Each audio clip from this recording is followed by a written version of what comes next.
Cwestiwn i John sgynnu. Pam nad ddysgwch chi Gymraeg fel plentyn pan oeddech yn byw yn Gymru? Wel, pan o'n i'n plentyn yn y 60au, does dim cyfle o gwbl i dysgu Cymraeg.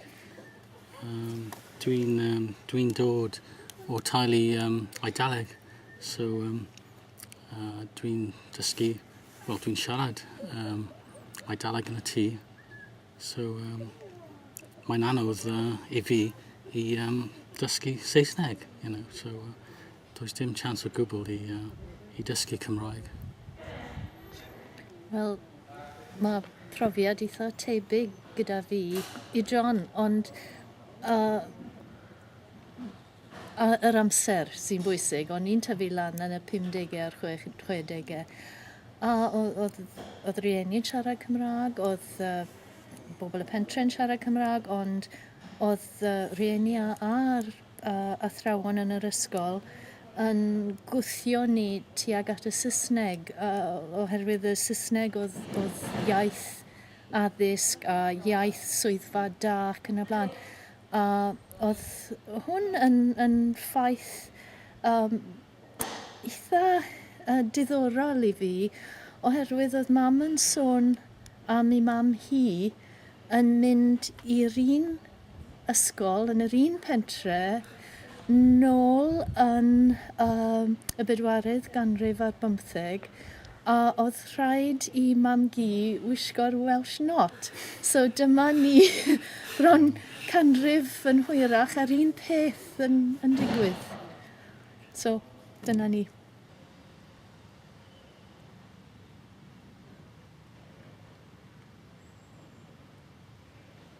Felly, Jenny, beth yw ymateb pobl eraill wrthoch chi ddysgu Cymraeg? Wel, mae dwy ymatebion.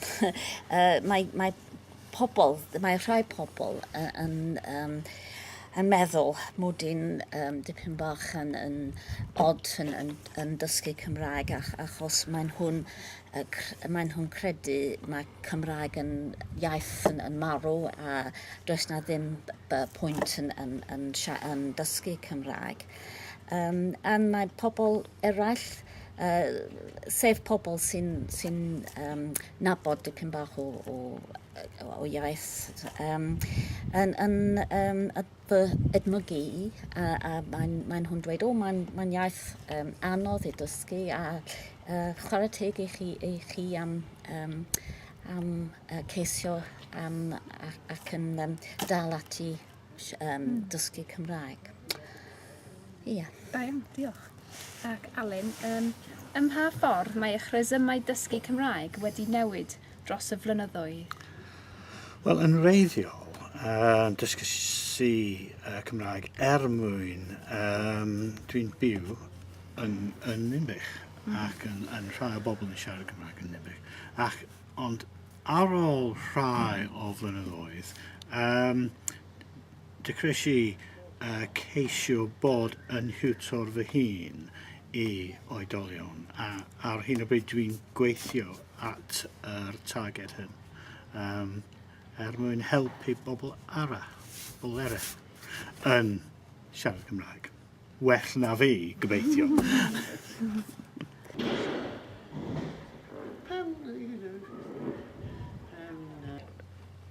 Am pa ffordd wedi dysgu Cymraeg wedi eich newid chi?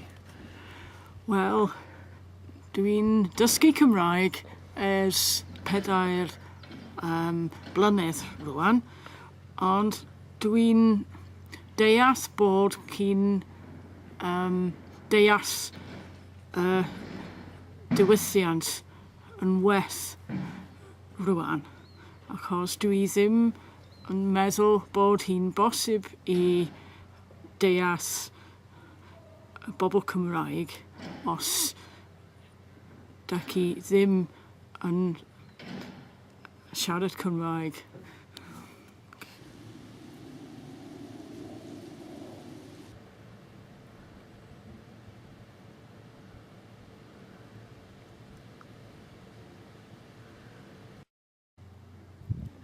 Beth ydy dy nod wrth ddysgu Cymraeg? Wel, mae'n newid. Nod i dechrau ydy'r yn y pentre i siarad efo'r pobl yn y pentre, gwybod be mae plant yn dod adro o'r ysgol yn dweud, ac bod yn rhan o'r pentre, really. Ond mae'n newid achos dwi'n gweithio efo'r eglwys ac mae'n bwysig i'r gwaith ac dwi'n meddwl mae'n rhywbeth pwysig iawn yng Nghymru i'r defnyddio'r iaith. Felly, rwan, dwi eisiau bod yn rhugl iawn ac gwybod be mae bobl yn meddwl yn y Gymraeg ac defnyddio'r iaith efo'r pobl sy'n eisiau defnyddio. Mae'n bwysig iawn bobl ysbrydodol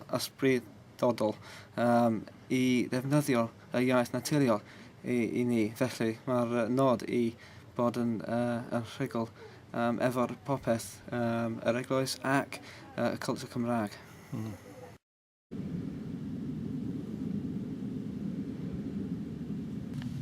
Pam wnaethoch chi dechrau dysgu Gymraeg?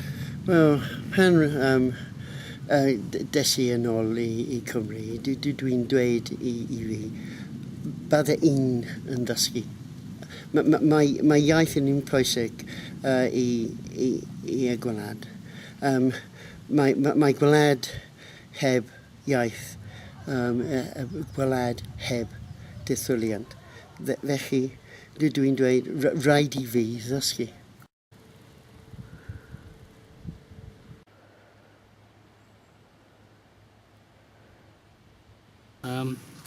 Beth oedd eich profiad i dysgu Cymraeg? Wel, dwi'n cofio unwaith efo ffrind. Da ni'n mynd i'r dafarn bach ym Mangor o'r enw y Glob. Ar ôl dysgu Cymraeg am dim ond un blwyddyn, dwi'n meddwl, a eisi i'r bar mwyn prynu dipyn bach o gwrw ac yn dweud i'r ferch at y bar 2 paint o gwrw os gwelwch yn dda. A does na ddim ateb o gwbl. A dwi'n meddwl, be am facen Cymraeg? No, bechod. Ceisio eto 2 paint o gwrw os gwelwch yn dda. Sy'n yn dda. Dim ateb o gwbl, dim byd. A dwi'n dechrau y trydydd tro. Gai a dyn drws nesa yn dweud i mi, she doesn't speak Welsh. a peth ydi, mae'r dyn Cymraeg yn gwybod dwi ddim Cymro, achos fy achen ofnadwy. A dyma'r fy mhrofiad pwysig. Rhaid ceisio defnyddio'r acen gwir. Bendigedig. Yep.